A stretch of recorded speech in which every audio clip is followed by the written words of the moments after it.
Hello everyone, कैसे हैं आप लोग। So after long time I welcome all of you to this channel fees class पे Praveen sir. Day students, आज मैं आपके लिए लाया हूँ एक बहुत ही क्लासिक प्रॉब्लम जो आपको एक बहुत इंपॉर्टेंट कॉन्सेप्ट समझने में हेल्प करेगी। तो अगर आप लोग जेई का प्रिपरेशन कर रहे हैं या फिर नीट का प्रिपरेशन कर रहे हैं और अगर आप इस कॉन्सेप्ट को समझना चाहते हैं तो वीडियो को एंड तक जरूर देखिए। और इसके बाद मैं आपको एक प्रैक्टिस प्रॉब्लम भी दूंगा जिससे आपको थोड़ा और फंडामेंटल क्लियर हो जाएगा कि कैसे हम इस तरह की प्रॉब्लम को डील करते हैं। काफ़ी बार जेई के अंदर इस तरह की प्रॉब्लम पहले भी आ चुकी है। तो चलिए शुरू करते हैं एक बहुत क्लासिक प्रॉब्लम के साथ। आई होप कि आपको ये डेफिनेटली पसंद आएगा। और अगर पसंद आता तो आप लाइक कमेंट और सब्सक्राइब जरूर करिए चैनल को। तो चलिए बच्चे शुरू करते हैं और I will try my best to bring these types of problems regularly. ठीक है, तो चलिए शुरू करते हैं, बस आप लोग साथ में रहिए मेरे। हाँ जी, तो क्वेश्चन क्या कह रहा है कि एक आइडियल मोनोएटॉमिक गैस है। एक एक स्टेप आप समझते जाइए कि एक मोनोएटॉमिक गैस के बारे में यहाँ पर बात की जा रही है। तो मोनोएटॉमिक गैस है, इसका मतलब हमें इसका गामा पता है कि वो 5/3 है।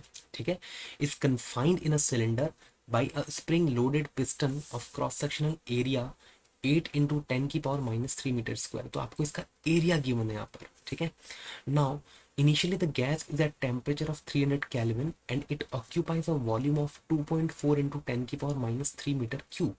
तो आपको यहाँ पर ये वॉल्यूम दिया हुआ है, तो सपोज इसकी लेंथ अगर मैं L मान लेता हूँ, so I can say that कि एरिया इंटू में length will be equals to 2.4 into 10 की पावर -3 मीटर क्यूब। ओके, ये आपको गिवन है। And the spring is in its relaxed state. याद रखें कि स्प्रिंग जो है अभी वो अपनी रिलैक्स स्टेट में है, मतलब यहाँ पर अभी कोई डिफॉर्मेशन स्प्रिंग के अंदर नहीं है। अब सोचिए जरा कि अंदर जो गैस भरी हुई है, ठीक है, उस गैस का कुछ वॉल्यूम है, कुछ टेम्परेचर है, कुछ प्रेशर भी होगा। तो उस प्रेशर की वजह से इस पिस्टन पर एक फोर्स लगेगा, कितना, P1 × A के बराबर। ठीक है, अब सोचिए कि अगर ये पिस्टन अपनी अभी इक्विलिब्रियम को मेंटेन कर पा रहा है तो वो कैसे पॉसिबल है कि यार केवल एक फोर्स इधर से लगे और स्प्रिंग और पिस्टन अपना इक्विलिब्रियम में रह जाए। तो अगर इस पिस्टन को इक्विलिब्रियम में रहना है तो तभी पॉसिबल है जब इधर से भी एक फोर्स लगे। हाँ कि ना। अब इधर से स्प्रिंग तो कोई फोर्स नहीं लगा रही है, तो डेफिनेटली दूसरा फोर्स कौन लगाएगा भाई, ये जो कि एटमॉस्फेयर का प्रेशर है वो फोर्स लगाएगा। तो बाहर से एक और फोर्स लग रहा होगा P ATM × A। और पिस्टन के इक्विलिब्रियम के लिए मैं ऐसा बोल सकता हूँ कि अंदर वाला फोर्स बराबर बाहर वाला फोर्स। इसका मतलब ये हुआ भाई कि P1 जो होगा वो दरअसल P ATM के बराबर होगा। ठीक भाई, इसको तो हमें समझ में आता है बात। ठीक है भाई, बहुत बढ़िया। अभी क्या बोल रहा है आगे, the gas is heated by small electric heater. तो यहाँ पर हीटर से अपन इसको हीट करें until the piston moves out slowly by 0.1 metre. अब आपने इसको हीट किया ताकि पिस्टन जो है वो बाहर की तरफ खिंच जाए। अब सोचिए जरा कि अगर पिस्टन को बाहर की तरफ हमें मूव करवाना है, तो जैसे मान लीजिए कि इनिशियली आपका पिस्टन यहाँ था, कितनी लेंथ पर था भैया, L लेंथ पर था। ठीक है, अब इसको हमने क्या किया, थोड़ा सा पीछे खींच दिया। यहाँ पर कितना पीछे खींचा भाई, x से पीछे खींच दिया। और x की वैल्यू यहाँ पर कितनी है, 0.1 मीटर है।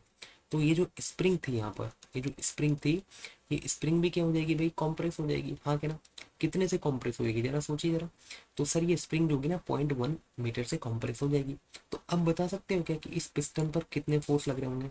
हाँ बिल्कुल बता सकते हैं सर। भाई अंदर से तो गैस का प्रेशर लग रहा होगा।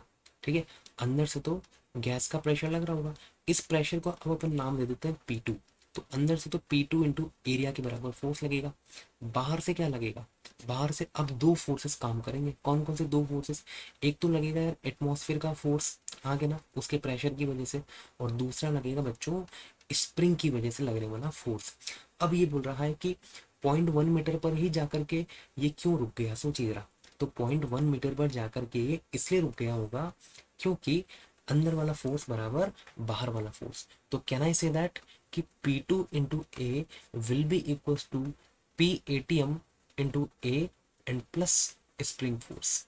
आई hope you are getting this point. ठीक है, तो यहां से मैं ऐसा बोल सकता हूं कि P2 बराबर हो जाएगा P ATM + K x/A। और मैं ये भी जानता हूँ कि P ATM जो है वो P1 के बराबर है। तो P2 बराबर हो जाएगा P1 + KX/A। So this is your equation number 2। ठीक है भाई यहाँ तक।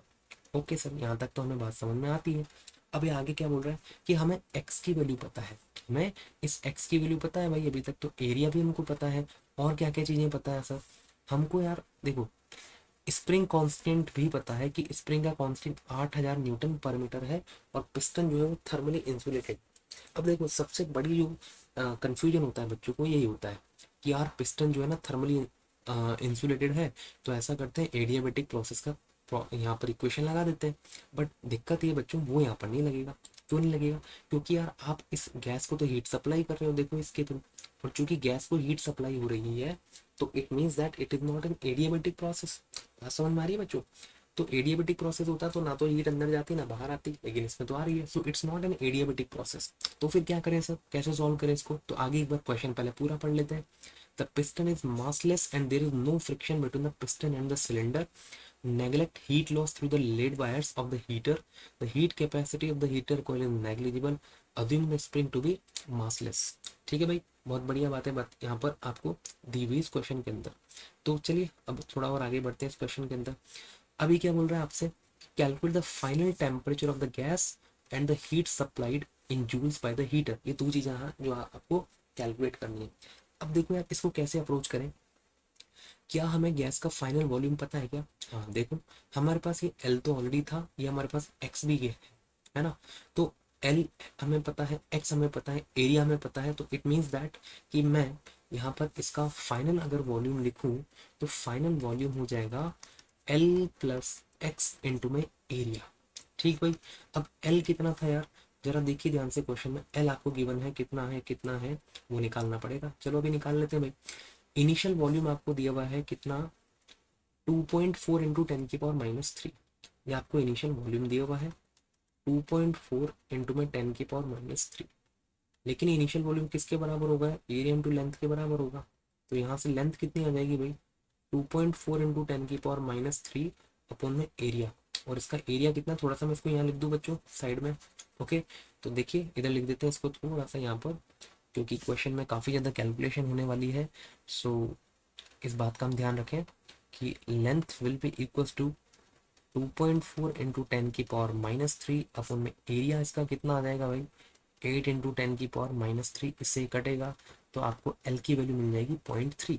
तो चलिए इसको यहाँ पुट कर दीजिए, यस इसको यहाँ पुट कर दीजिए, तो आपको ये मिल जाएगा 0.3 प्लस 0.1 इंटू में एरिया कितना गिवन है, 8 इंटू 10⁻³ है। ये हो जाएगा कितना, वॉल्यूम हो जाएगा फाइनल 3.2 इंटू 10⁻³। ठीक है, metre cube. So this is the final volume. अब देखो एक एक स्टेप अपन समझते हैं कि हमें फाइनल वॉल्यूम पता लग गया है, हमें क्या निकालना है सर, एक तो फाइनल टेम्परेचर निकालना है। अब यार क्या मैं ये जानता हूँ कि पीवी बराबर एनआरटी होता है भाई? हाँ बिल्कुल होता है सर। तो क्या मैं ये भी लिख सकता हूँ कि पीवी अपॉन टी बराबर एन इंटू आर होगा? ठीक, नंबर ऑफ मोल्स कांस्टेंट है, आर कांस्टेंट है, तो अगर नंबर ऑफ मोल्स चेंज नहीं हो रहे हैं तो आई can say that PV by T बराबर कांस्टेंट हो जाएगा। हाँ बिल्कुल बोल सकते हैं। अब सोचिए, क्या मैं ऐसा लिख सकता हूँ कि P1 V1/T1 बराबर P2 V2/T2? हाँ बिल्कुल बोल सकते हैं। अब हमें देखो यहाँ पर V1 तो पता है, बिल्कुल पता है, हमें V2 भी पता लग चुका है, बिल्कुल ठीक है, हमें T1 भी गिवन है, ठीक है सर। हमें क्या निकालना है, T2 निकालना है। अब T2 निकालने के लिए हमें एक तो P2 पता होना चाहिए और एक हमें P1 पता होना चाहिए। ये दो चीजें हैं जो कि हमें निकालनी है। अब ये कैसे निकालने सर, उसके लिए हमें कुछ डेटा गिवन है। क्या क्या डेटा गिवन है देख लेते हैं।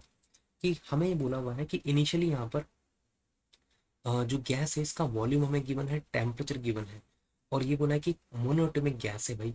Calculate the final temperature of the gas if the spring constant is 8000 Newton पर मीटर। चलिए भाई तो ऐसा करते हैं, पहले इसकी वैल्यू यहाँ पर पुट कर देते हैं। तो इस ये हो जाएगा P2 बराबर P1 प्लस K की वैल्यू कितनी है, 8000 है, X की वैल्यू कितनी है, 0.1 है, एरिया कितना है, 8 इंटू 10⁻³ है भाई।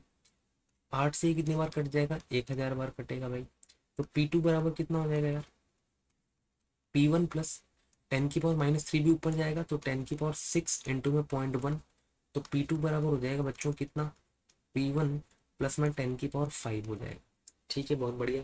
अब ये P1 क्या है जरा ध्यान से देखिएगा कि यार P1 जो है ना P ATM के बराबर है, और एटमॉस्फेरिक प्रेशर कितना होता है, वो होता है 10⁵ ATM, 10⁵ न्यूटन पर मीटर स्क्वायर के बराबर। इसका मतलब ये हुआ कि जो P2 आएगा वो P2 कितना हो जाएगा, 10⁵ न्यूटन पर मीटर स्क्वायर एटमॉस्फेरिक प्रेशर होता है, और ये भी 10⁵ है। इसका मतलब P2 की वैल्यू हो जाएगी 2 इंटू 10⁵ न्यूटन पर मीटर स्क्वायर के बराबर। तो this is your equation number 4। तो हमारे पास देखो P2 भी आ गया, P1 भी हमें पता लग चुका है, तो क्या मैं T2 निकाल सकता हूँ, बिल्कुल निकाल सकता हूँ सर। तो चलिए वैल्यूज पुट कर देते हैं यार। ये हो जाएगा सर, P1 मतलब हो गया 10⁵, V1 मतलब हो गया 2.4 इंटू 10⁻³ अपॉन में T1 कितना गिवन है, 300 केल्विन गिवन है, इज इक्वल टू P2 बराबर कितना गिवन है, 2 इंटू 10⁵, V2 कितना गिवन है, 3.2 इंटू 10⁻³ अपॉन अपॉन यहाँ पर हमें T2 निकालना है। तो देखो यार, कुछ से तो कुछ कटना चाहिए, 10⁻³ से 10⁻³, 10⁵ से 10⁵, और 4 से ये कटेगा कितने टाइम्स, 0.6 टाइम्स, और 4 से कट जाएगा 0.8 टाइम्स, पॉइंट से पॉइंट्स को उड़ा दीजिए, तो T2 बराबर हो जाएगा कितना, 2 इंटू में 8 इंटू में 300 डिवाइडेड बाई 6। 2 से ये 3 बार कटेगा भाई, 3 से 100 बार कटेगा, तो T2 की वैल्यू कितनी आ जाएगी भाई, ये आ जाएगी 800 केल्विन। ओहो क्या बात है यार, बहुत बढ़िया आंसर आया कि 800 केल्विन, इसका हमारा एक आंसर आ गया। तो देखो स्टेप बाय स्टेप आपने अगर सॉल्व किया तो इसको डेफिनेटली आप लोग इसको सॉल्व कर पाएंगे। हाँ जी, आगे क्या पूछा हुआ है, आगे बोल रहा है कि बताओ हीट सप्लाइड कितना होगा बाय द हीटर। अब सोचिए जरा, हीट जो आपने सप्लाई करी है, ये पूरा का पूरा सिस्टम जो है ना थर्मली इंसुलेटेड है। इसका मतलब हीट जो भी आप सप्लाई कर रहे हो ना बाहर नहीं जा रही है, हाँ क्या ना। अच्छा बहुत बढ़िया। अब जो भी हीट आप सप्लाई करें वो बाहर नहीं जा रही है यहाँ से, और इसका टेम्परेचर भी बढ़ रहा है, बिल्कुल बढ़ रहा है। तो क्या मैं ऐसा बोल सकता हूँ यार कि जो डेल्टा क्यू होगा वो होगा फिर delta U plus delta W, बिल्कुल बोल सकते हैं। अब हमें यही निकालना है कि ये कितना होगा। लेकिन यार डेल्टा यू कितना होता है बता सकते हो क्या, हाँ बिल्कुल बता सकते हैं सर। डेल्टा यू होता है भाई एन सी वी इंटू में डेल्टा टी के बराबर, ठीक है, एंड प्लस में डेल्टा डब्ल्यू। अब सी वी तो हमारे पास है 3/2 R के बराबर है, क्योंकि मोनोटोमिक गैस है। तो अब हमारे पास एन नहीं है, तो एन को कैसे लेके आए, चलो लेके आ जाते हैं। लेकिन उससे पहले सबसे गंभीर विषय है यहाँ पर इस delta W, that is work done को कैलकुलेट करना। अब इस वर्क डन को कैसे कैलकुलेट करें, तो यहाँ पर हम लोग क्या करते हैं ना, एक डिफरेंट अप्रोच यूज करते हैं। कैसे, लेट मी शो यू। देखिए आपको यहाँ पर इस गैस का वर्क डन कैलकुलेट करना है कि जब ये एक्सपेंडन, इसका एक्सपेंशन हुआ तो इस गैस ने कितना वर्क डन किया। What I am going to do, हमें इस गैस का प्रोसेस नहीं पता है कि यहाँ पर गैस का एक्सपेंशन कौन से प्रोसेस के थ्रू हो रहा है, so we can not calculate the work done by this gas directly. But what we can do one thing, हम ऐसा करते हैं कि यार चूंकि पिस्टन जो है ये जब एक्सपैंड हो रहा है, ये जो पिस्टन जब बाहर की तरफ निकल रहा है, ठीक है, तो इसकी यहाँ पर भी काइनेटिक एनर्जी जीरो है, बिल्कुल, और यहाँ पर भी इसकी काइनेटिक एनर्जी फाइनली कितनी जीरो है। और हमने ये पढ़ा हुआ है कि नेट वर्क डन जो होगा वो चेंज इन काइनेटिक एनर्जी के बराबर होगा। भाई मैकेनिक्स लगेगी यहाँ पर। अब चेंज इन काइनेटिक एनर्जी कितना है, जीरो है, क्योंकि फाइनल भी जीरो, इनिशियल भी जीरो। अब यहाँ पर वर्क डन किस किस का हो रहा है, भाई यहाँ पर एक तो वर्क डन हो रहा है गैस का, बिल्कुल, एक वर्क डन हो रहा है एटमॉस्फेयर का, एक वर्क डन हो रहा है स्प्रिंग का, and that should be equal to zero. तो क्या मैं ऐसा लिख सकता हूँ कि जो गैस का वर्क डन हुआ that is equal to spring का वर्क डन प्लस एटमॉस्फेयर का वर्क डन, बिल्कुल लिख सकते हैं भाई। अब देखो स्प्रिंग का जो भी वर्क डन होगा वो तो उसके अंदर स्टोर हो जाएगा, किसकी फॉर्म में, एनर्जी की फॉर्म में, हाँ कि ना। तो ये वाला तो अपन आसानी से कैलकुलेट कर सकते हैं। तो ऐसा करते हैं, सबसे पहले लिख देते हैं कि गैस ने जो वर्क डन किया स्प्रिंग के ऊपर वो कितना स्टोर हो गया स्प्रिंग के अंदर। So let's figure it out, work done by gas in the spring कितना हो जाएगा भैया, work done by gas on the spring, ये हो जाएगा सर हाफ के एक्स स्क्वायर के बराबर, ठीक है। ये हो जाएगा हाफ इंटू में के की वैल्यू कितनी है भैया, ये है 800, 800 या 8000 है शायद, 8000 थी जहाँ तक मुझे याद है, यस इट्स 8000 बेसिकली। 8000 इंटू में एक्स की वैल्यू कितनी, 0.1 थी भैया, तो 1/10 का स्क्वायर, ये इससे 4000 टाइम्स कैंसिल आउट हो जाएगा। इसको 100 से डिवाइड कर दीजिए तो you will get 40 joule. So it is the work done on the spring, it is our equation number 5। Okay sir, तो अब हमारे पास एक और पैरामीटर कैलकुलेट करना है कि एटमॉस्फेयर ने कितना वर्कडन किया। सोचिए बच्चों जरा। अच्छा एक और बात मुझे बताओ कि स्प्रिंग यहाँ पर पॉजिटिव वर्कडन कर रही है नेगेटिव। सोचिए, वही स्प्रिंग जो है ना नेगेटिव वर्कडन करेगी, ठीक है, और वही वर्कडन फिर स्प्रिंग के अंदर स्टोर हो जाएगा इसकी पोटेंशियल एनर्जी की फॉर्म में। अब सोचिए एटमॉस्फेयर का वर्कडन कैसे कैलकुलेट करें यार। देखो बच्चों, बड़ी सिंपल सी बात है कि एटमॉस्फेयर, जब ये पिस्टन एक्सपैंड हो रहा है तो एटमॉस्फेयर का प्रेशर चेंज हो रहा है क्या? नहीं हो रहा है। इसका मतलब बाहर की तरफ जो भी मटेरियल मीडियम यहाँ पर है, बाहर की तरफ उसका प्रेशर तो चेंज नहीं हो रहा, बिल्कुल, लेकिन उसका वॉल्यूम जरूर चेंज हो रहा है। भाई बाहर आप इस पूरे सेक्शन को दो पार्ट में डिवाइड कर दो। एक तो वो जो कि इस पिस्टन और सिलेंडर के अंदर वाले पार्ट में भरा हुआ है, और दूसरा जो बाहर की तरफ भरा हुआ है। बाहर वाले का प्रेशर नहीं चेंज हो रहा, लेकिन इसका वॉल्यूम जरूर चेंज हो रहा है। देखो, बाहर वाले का वॉल्यूम जो है इतने से घट गया, तभी तो गैस का वॉल्यूम बढ़ेगा भाई। तो इसका मतलब ये हुआ कि इस बाहर की तरफ जो एटमॉस्फेयर है उस वाले पार्ट का वॉल्यूम घटा है, लेकिन ड्यूरिंग दिस प्रोसेस उसका प्रेशर कांस्टेंट है, कितना? PATM के बराबर। इसका मतलब बाहर वाला जो मटेरियल है उस पर कांस्टेंट प्रेशर प्रोसेस हो रहा है, हाँ कि ना। और कांस्टेंट प्रेशर प्रोसेस का वर्क डन हम लोग जानते हैं कितना होता है भाई, बताओ। कांस्टेंट प्रेशर प्रोसेस का वर्क डन होता है सर P इंटू में डेल्टा V। याद करो, P कौन सा? एटमॉस्फेरिक। क्यों? क्योंकि हम बाहर वाले का वर्क डन कैलकुलेट करने वाले हैं। डेल्टा V मतलब क्या हो गया भाई? Change in volume. वॉल्यूम में कितना चेंज हुआ सोचो, ये हो जाएगा भाई वॉल्यूम मतलब final volume minus initial volume, ठीक है। अब एटमॉस्फेरिक प्रेशर कितना है सर? 10⁵ न्यूटन पर मीटर स्क्वायर है। फाइनल वॉल्यूम कितना यार? फाइनल वॉल्यूम को मैंने निकाला था 3.2 इंटू 10⁻³ है। इनिशियल वॉल्यूम कितना है? 2.4 इंटू 10⁻³ है। तो ये कितना हो जाएगा भाई? ये हो जाएगा 0.8 इंटू में 10⁻², मतलब कि 80 जूल्स, हाँ कि ना। नेगेटिव में आ रहा है, ठीक है भाई। अब ये किसका वर्कडन हुआ? ये एटमॉस्फेयर का वर्कडन हुआ। ये किसने वर्कडन किया? गैस ने किया। किसके ऊपर? स्प्रिंग के ऊपर। अगर आप स्प्रिंग का वर्कडन कैलकुलेट करोगे तो स्प्रिंग का वर्कडन तो आ जाएगा -40 जूल, याद रखना, ठीक है। ये गैस का वर्कडन है जो कि स्प्रिंग के ऊपर हो रहा है। तो हमारे पास इसकी वैल्यू तो आ चुकी है सर, बहुत बढ़िया। तो बताइए गैस ने टोटल वर्कडन कितना किया? तो हमने पढ़ा था गैस का वर्कडन बराबर स्प्रिंग का वर्कडन प्लस एटमॉस्फेयर का वर्कडन। स्प्रिंग का वर्कडन कितना आ रहा है भाई? ये आ रहा है -40 जूल, और एटमॉस्फेयर का -80 जूल। तो ये आ जाएगा प्लस में 120 जूल गैस का वर्कडन आ गया। तो ये हमने कैलकुलेट कर लिया। अब दूसरी समस्या हमें सुलझानी है इस NCV डेल्टा टी की। अब इसको कैसे सुलझाएं भाई? देखो यार, डेल्टा U हम सब लोग जानते हैं कि यार NCV डेल्टा टी होता है। हाँ बिल्कुल होता है भाई। तो इसको अपन ऐसा भी लिख सकते हैं क्या? CV मतलब क्या हो गया? 3/2 R। तो I can write 3/2 NR into में T final minus T initial. ऐसे लिख सकता हूँ क्या मैं? हाँ भाई बिल्कुल लिख सकते हैं। तो ये हो जाएगा 3/2 इंटू में NR T final minus NR T initial, ऐसे लिख सकता हूँ। अब PV बराबर क्या होता है? NRT होता है भाई, हाँ क्या ना।